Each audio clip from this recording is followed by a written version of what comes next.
فکر کنم 370 بود یا 69 کار نمی‌کنه. خمینی تازه مرده بود. رفته بودم یه بار مسجد. گوش کن. رفته بودم مسجد بعد دیدم یه نفر گوش کن. ساکت. نگم. بریم ادامه کار بزنیم. رفته بودم مسجد بعد دیدم یه دیگه هم جمع رو دارن کلاس قرآن و اینا یه نفرم نشسته داره میخونه. وایسادم اون بغل وایسادم بغل گوش کردم.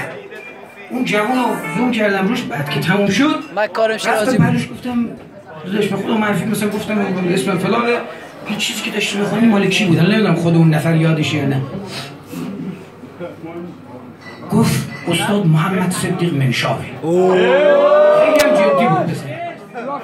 حال میکنه گلام. اینو گرفتم رفتم دنبال این ماجرا موجب شدم برم دنبال قرآن. چند سال گذشت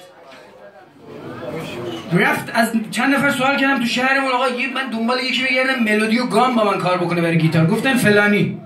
رفتم دم خونهشون گفتم میخوام کلاس گیتار بیام پلیشون. دیدم همون قرآنیه حرومزاده 12-15 سال گذشت اومدم آلمان دیدمش.